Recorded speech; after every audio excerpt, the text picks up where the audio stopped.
MMA Boxing Talk here, coming at you with a special video, post-fight breakdown of Dominick Cruz defeating TJ Dillashaw for the bantamweight UFC title that just took place last night. What a fight that was.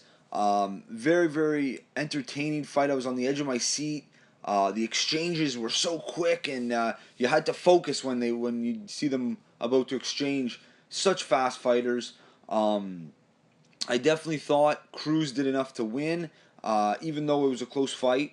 A lot of the rounds were close and tough to score. A couple of the rounds could have went either way, especially the fifth round, I thought. Now, it all depends, like I said, on how you score it, how you see the fight, and because everyone scores fights differently. But I definitely had Cruz. Now I just want to break down each round. So I'll start off in the first round. I thought Cruz won that round for sure. He stuffed two of TJ's takedowns, and he was blocking a lot of the kicks that TJ was throwing. I just thought Cruz landed more strikes in that round for sure. TJ really didn't hit him with much in that first round.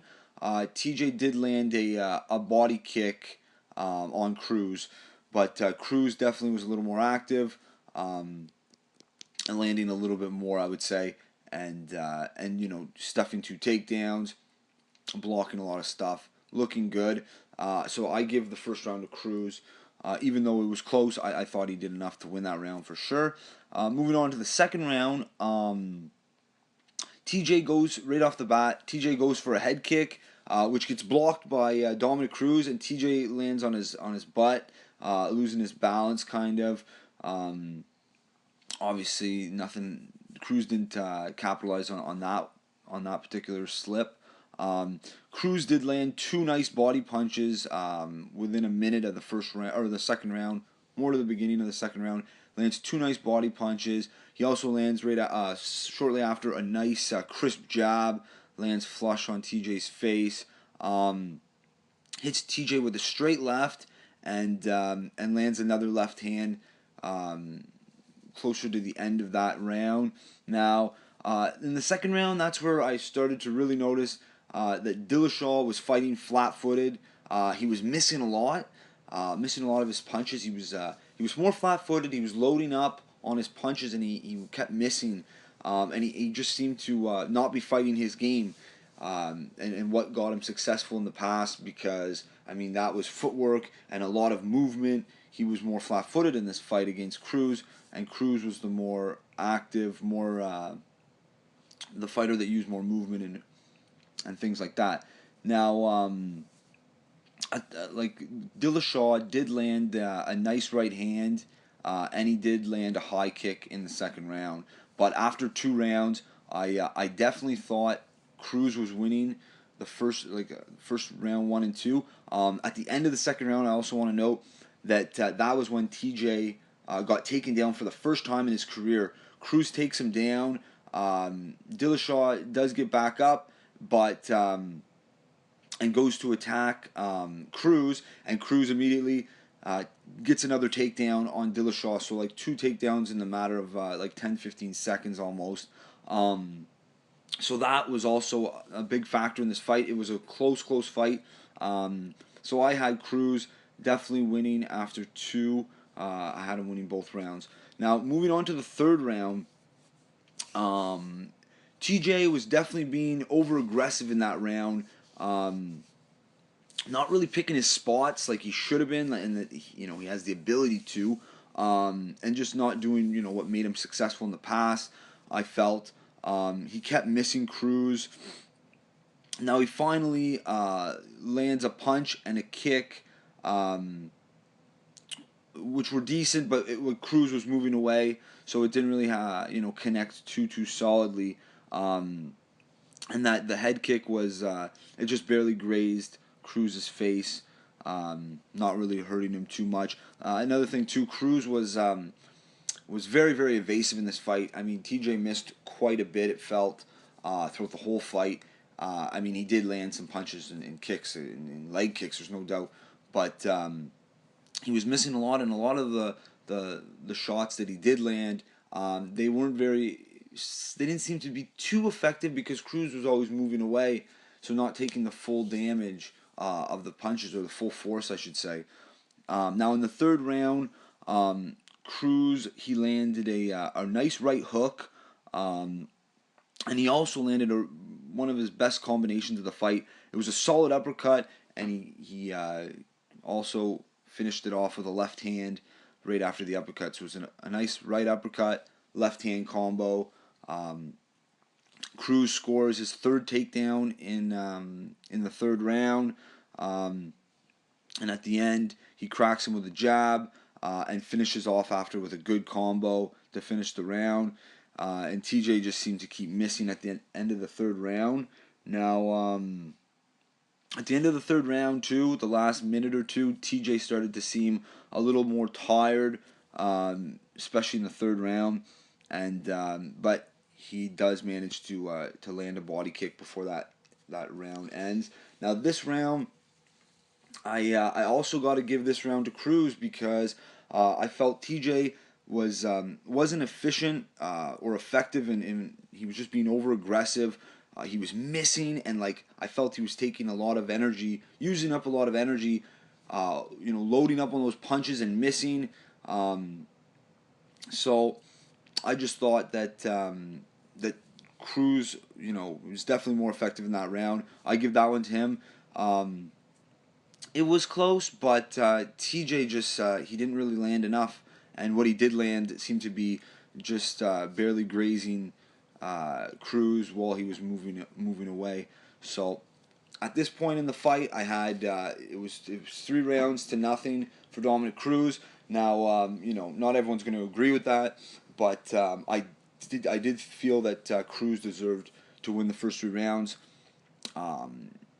That's just my opinion. Now, moving on to the fourth round, TJ lands a wicked leg kick, and you could tell it really hurt Cruz, and he responded with a takedown immediately, scoring his fourth takedown on Cruz, or on Dillashaw, I should say. Now, in the fourth round, Cruz landed 2 nice jabs, and by the more to the end of the round, TJ he had a cut above his left eye, I believe it was. His right eye was swollen a little bit on the eyebrow, but his his left eye started bleeding at the end of the fourth. TJ also scores a fourth round takedown as well. He scores his first takedown of the fight in the fourth round. So that round was pretty close. I would have to give that round to TJ, though. I do have to say that leg kick really hurt Cruz, but it was a close round. I mean, but I would give it to TJ in the fourth. Now moving on to the fifth round.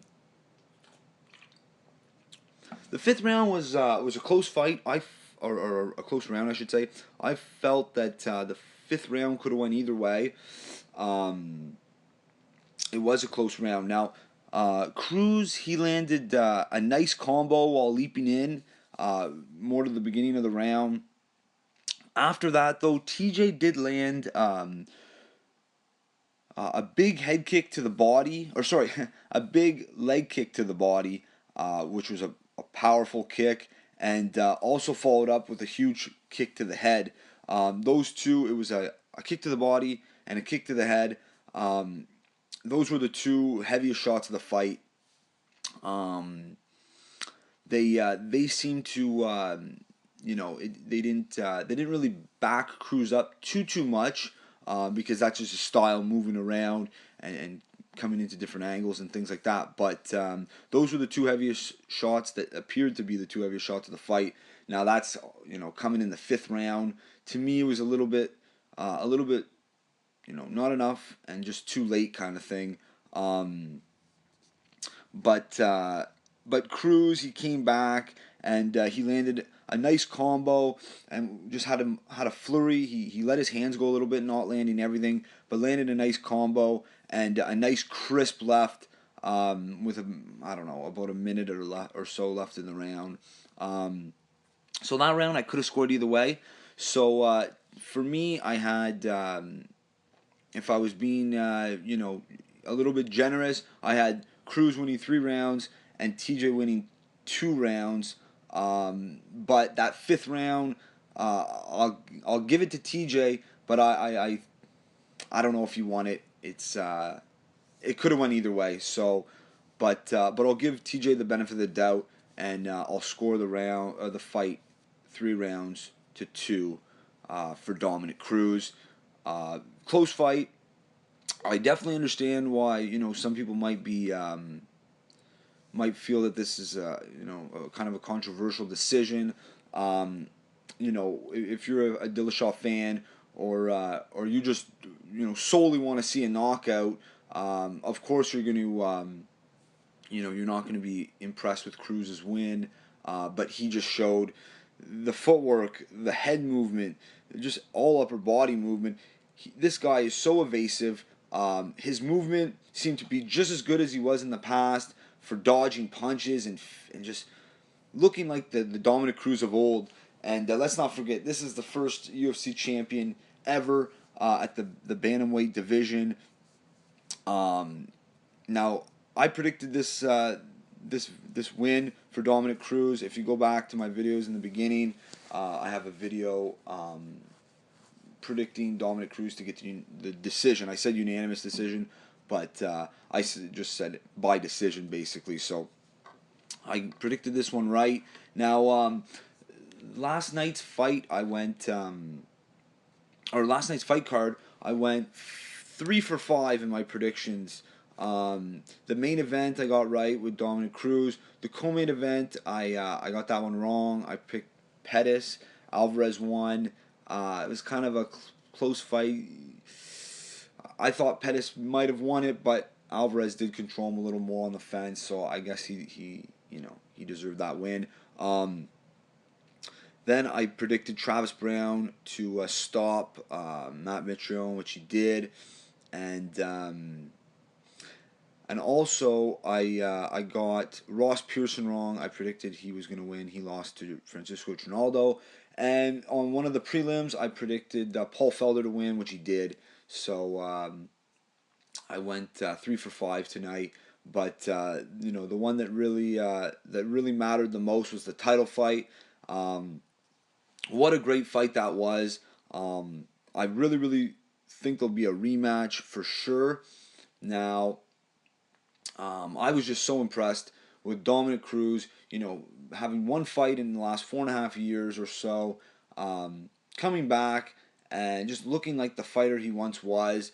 And when you rely on footwork and movement and just mobility so much like Cruz does, and you've had all these ACL injuries and a groin tear and all this stuff, I mean, that's got to limit your ability of what you once did before, especially since he's so movement oriented in his style of fighting.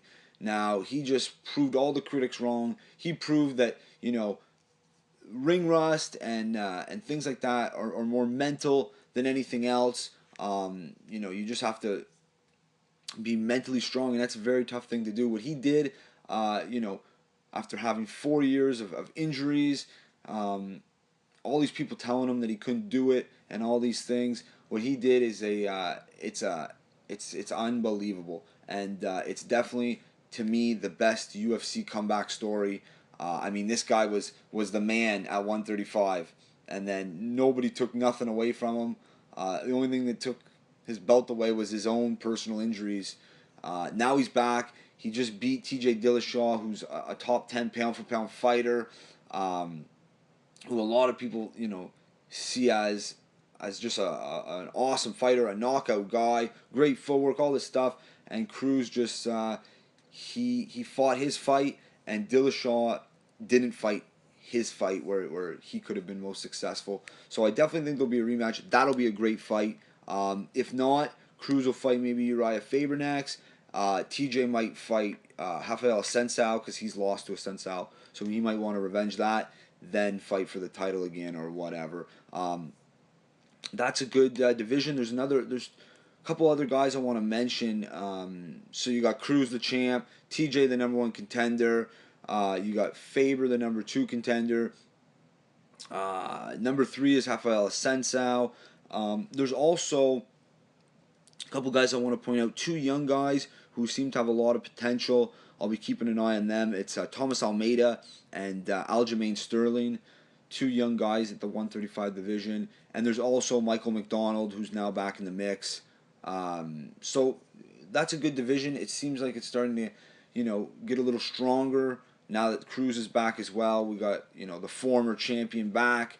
He regained his title against TJ Dillashaw at UFC Fight Night 81 last night in Boston. This is the post-fight breakdown video. I had to put this out. Great fight. I rewatched it today, and I have to say Cruz won that fight. There's no doubt. But a rematch could definitely be in the cards. I think that's what everyone wants to see. Now, if you agree or disagree with anything I said in this video, don't be shy. Comment in the section below. I like a good debate, especially on this topic. It's such a technical topic. There's so much to go through. Yeah, other than that, this video is done. MMA Boxing Talk. Peace.